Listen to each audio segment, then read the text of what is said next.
I'm Alex Michelson. This week, the issue is the Republican National Convention. Make America great again. Thank you very much. This is the party of Trump. He's here, and he's here to fight. I've never seen Republicans more united. While the Democrats panic over President Biden. For God's sake, new candidate. At some point, Alex, this is going to penetrate. Also coming up, the challenges and opportunities for the California GOP. It's been a failure of the party to communicate. The biggest names in politics and media on the ground in Milwaukee, as the issue is, starts right now.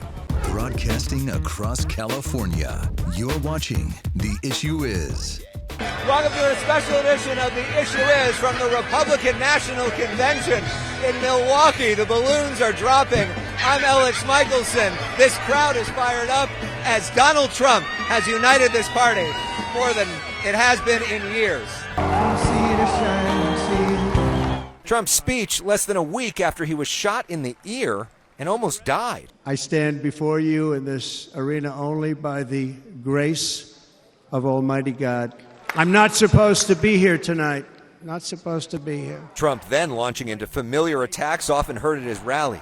In a 1.5-hour-long speech, the longest in convention history. That right there is the prompter that Donald Trump is supposed to be following, but he's constantly going off script and riffing off the top of his head. While some critics online slam the speech's length, most in the crowd here love it. His passion for this country, he's unlike anybody that I know, and I know a lot of people. Very inspiring, but very heartfelt. And I think that we're ready to go. We're ready to fight. This joyful experience, quite a contrast from the horror of that shooting, which shook Trump supporters to their core. What went through your mind when you saw those images? Oh, my God. I just started praying, hoping. I started crying. I said, they can't do that to him. They can't do that to him. They can't beat him, so they're going to kill him. As Politico's Melanie Mason points out, for years Trump has said, they're not after me, they're after you, and I just happen to be in the way. The hottest accessory now on the RNC floor is an ear bandage to sort of in solidarity of the former president and his injuries. I mean, I think it takes a president who already had the undying support of his fans and elevates it even further. And I think that you now have this kind of mythic story. Trump's instinctual reaction to that shooting impacting this convention.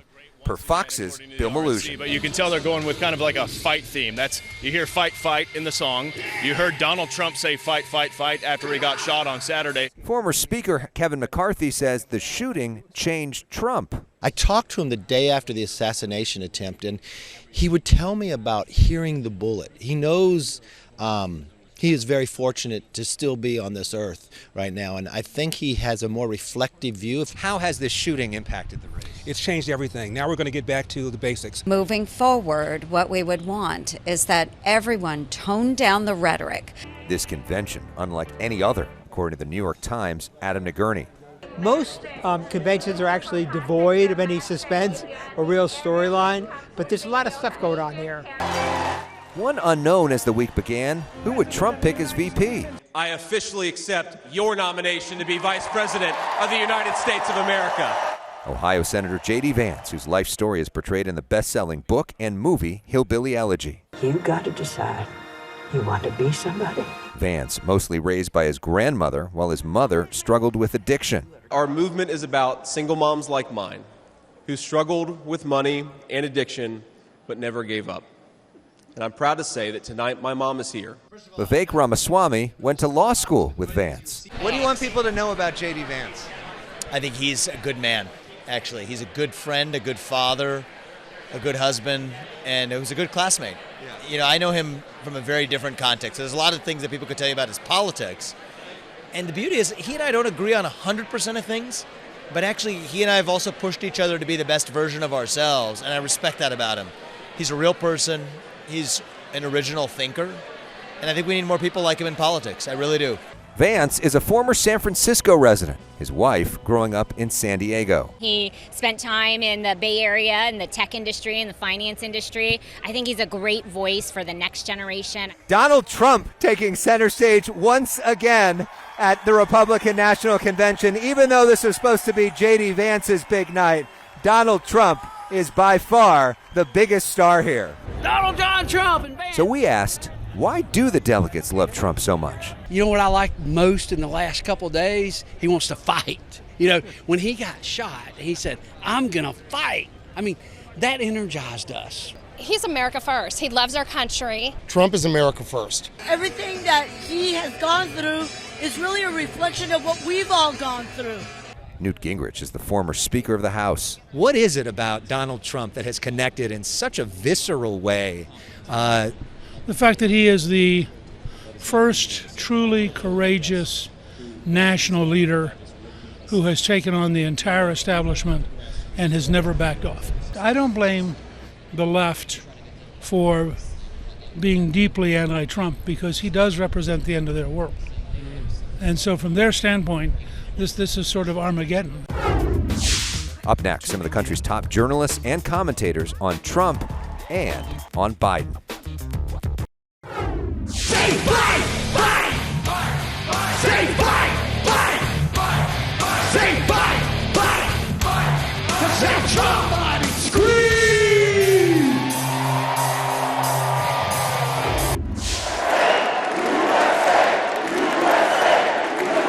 The Republican National Convention doesn't only attract the biggest names in politics, but also the biggest names in media, including the anchor of the highest-rated coverage by far, Fox's Bret Baier. Have you ever seen a Republican convention so unified? Because you think about where Trump was when he came down that escalator back in 2015 and where we are now. Yeah, no, I don't think I have. I think last Saturday's assassination attempt has a lot to do with it. Even the never-Trumpers are kind of getting on board, or the skeptical Trump folks. I do think that the messaging that they have, it's pretty smooth, and the campaign seems to be running on all cylinders. What do you make of the pick of J.D. Vance, what Trump is saying with that and what his role is going to be going forward? I think he's just really comfortable with that pick, and he's really comfortable with Vance. He likes his story. He likes that he's a fighter. He likes that he goes on mainstream media shows and scraps it up. He's looking forward, I think, to a Vance-Kamala Harris debate. And I think he thinks it helps him in the Rust Belt states. Of course, a Vance-Kamala Harris debate assumes that Kamala Harris is the VP pick. True. Which right now may not be the case. We talk with Axios' Alex Thompson about President Biden's future. There is significant concern within the party that Joe Biden is increasingly just around longtime aides who have great affection for him but are only telling him what he wants to hear. And so a lot of party leaders don't know what is going on, especially now that he has COVID. They definitely can't see him. And of course, those aides would lose their jobs if he lost his job. And we know how close he is to his family. You've researched this as much as anybody, interviewed Hunter Biden.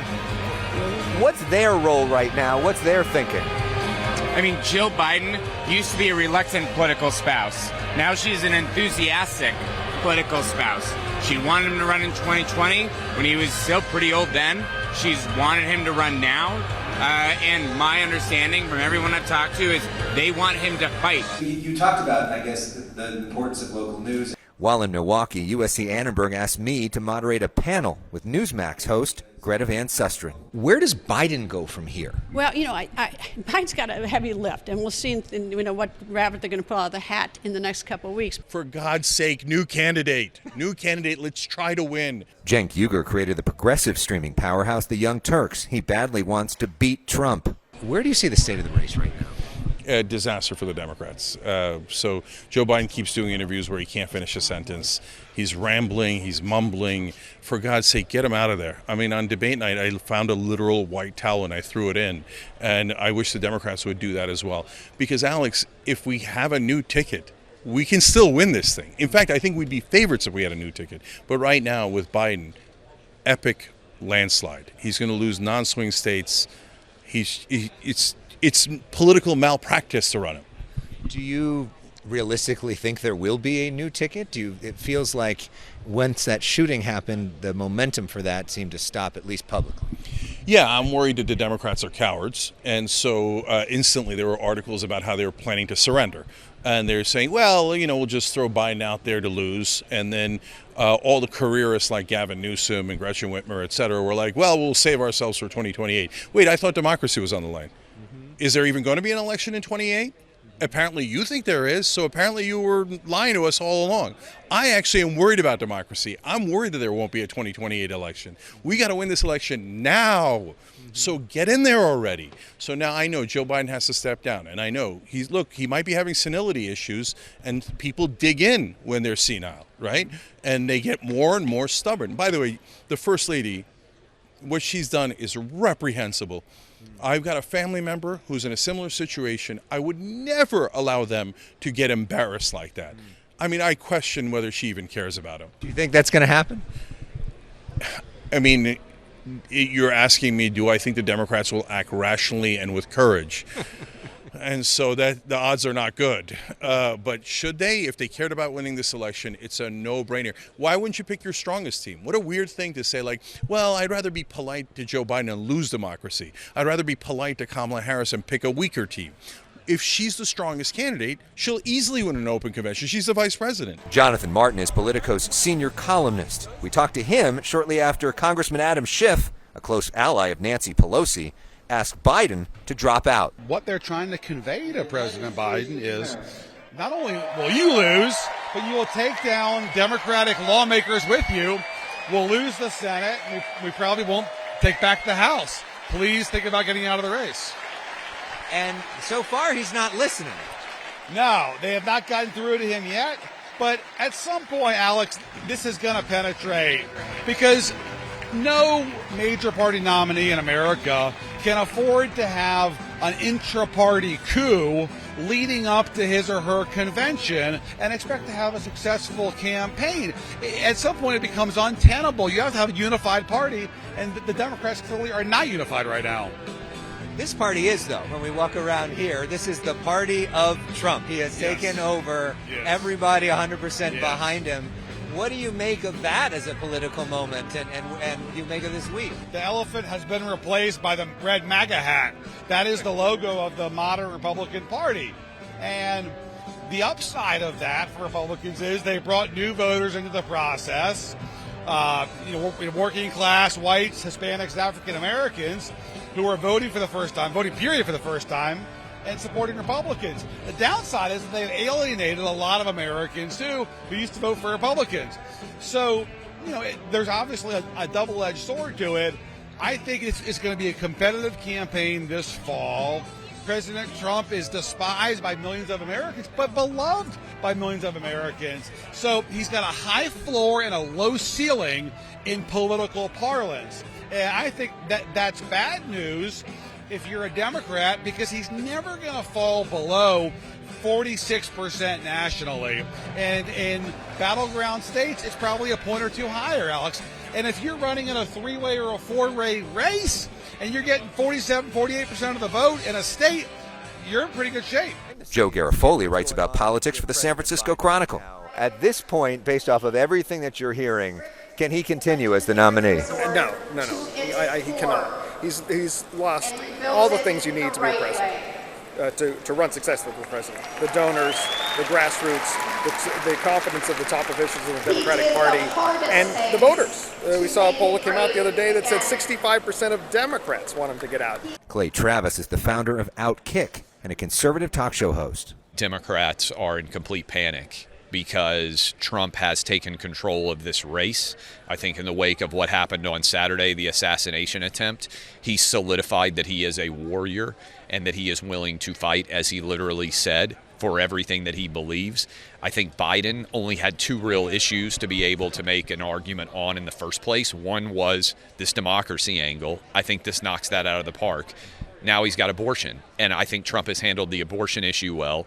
And if you look at what happened at the border, if you look at crime, if you look at the Middle East and also what's going on in Europe, Biden has failed everything that he has touched. Do you think there's like a cultural realignment happening in the country? I do.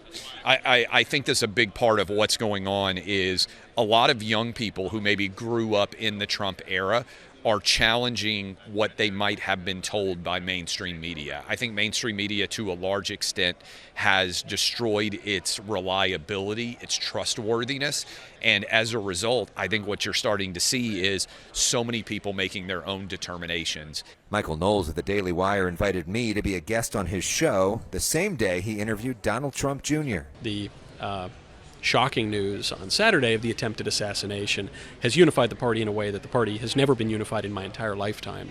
And I think has made people recognize that, well, perhaps Trump isn't an existential threat to the democracy, as Biden has said he is.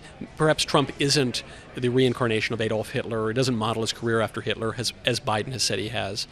And the proof of that is, if Trump were Hitler and Trump were posing an existential threat to the country, no one would be wishing him well. You know, all of the statements from Biden, from AOC, from everyone, they say, oh, we're so happy that you're okay, that you're doing well. You wouldn't say that about Hitler. I wouldn't say that about Hitler, at least. And so I think it's taken the air out of the sails of really the only line of the Biden campaign, which is this guy will destroy the whole system of government. We know there are a lot of folks in California who maybe don't have a lot of interactions with many conservatives in their daily life. Can you give us some insight into why the Republican and conservative base loves Trump so much? I think personally, he just seems real. It's kind of funny that a rich kid, billionaire, reality TV star who's dated supermodels and flown around in a jumbo jet for his whole adult life, that he would seem so real. But he does, and I actually think a lot of Democrats would admit that too. He doesn't recite polished political lines. He only really earnestly ran for office once, and he got the biggest office in the land. And then he faced as much pushback from his own party as he did from the other party, just about. And do you think that this is about issues, or that this is something bigger than trade policy or tax rates? The issues are necessary but not sufficient to get Trump over the finish line. Even beyond the issues, they're going to see one candidate who was nearly dead, but who looks very much alive, and one candidate who, though still speaking, looks dead. And speaking of dead, the Daily Wire in California, we saw you guys used to be based in California. You moved to Nashville a few years back because of some of the frustrations with what was happening in the state. Are you happier now? I miss three things. I miss my old cigar shop. I miss the weather, and I miss going on your show. That's it. That's all I miss. Everything else is great in Tennessee. I was going to say, I was hoping you were going to say you miss coming on The Issue Is. Yeah. Really just the brownies and the cookies that you give to your guests. My mom makes every week. Michael, thank you for having us. Really appreciate it. And anything else you want to add? I have nothing left to add until I come on your show next time I go back to California. Okay, we'll see you then. It's a date. Thanks, Michael. And up next, the struggles and opportunities for the California Republican Party. Welcome back to a special edition of The Issue Is. We are at the Harley-Davidson Museum in Milwaukee, Wisconsin, where they have an ice sculpture of a Harley for the California delegation. The delegation meeting together at several different events throughout the week, all of them with one thing in common. This delegation backs Trump 100%. People want a fighter for them. People want to know that somebody's going to fight for them and fight for America. He's just a man of value and tremendous integrity, and is going to be our next president. California has the largest delegation here at the RNC, over 300 members. The challenge, though, for the state party is to do better statewide. They haven't won a statewide election in California since 2006. The state of the California Republican Party is still what it's been for the last 2 decades, which is impotent. Joe Garofoli writes for the San Francisco Chronicle. I don't see it changing anytime soon.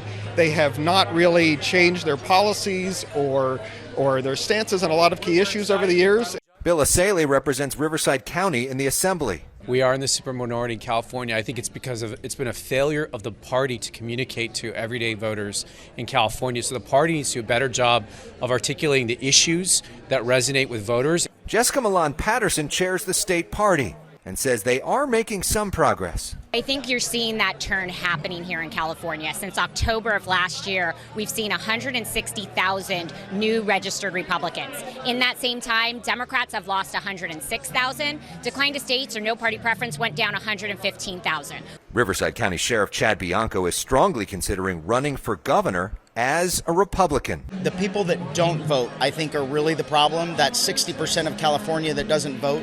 And I think we're finally realizing that, well, things do concern me now, and I think I better start paying attention and getting more involved. Despite all the Trump love here, Trump has lost California in 2 straight presidential races by around 30 points. Jim Brulti is the former chair of the state party. John McCain and Mitt Romney lost California by over 20 points.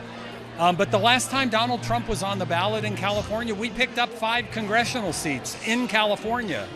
So, because he drives turnout. Congressman Ken Calvert is here. He represents Riverside County in Congress and is locked in a tight re-election race against Democratic challenger Will Rollins. Some might say, stay away from Trump.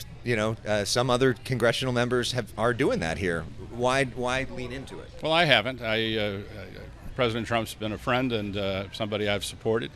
I think he's been great for the economy. I think that we can look back and see what he did then and look forward to what he's going to do in the future to get this economy working. Darrell Issa represents a seemingly safe Republican district in San Diego County. He's working to elect more Republicans statewide. I'm a proud San Diegan. We in California as Republicans, we're not giving up.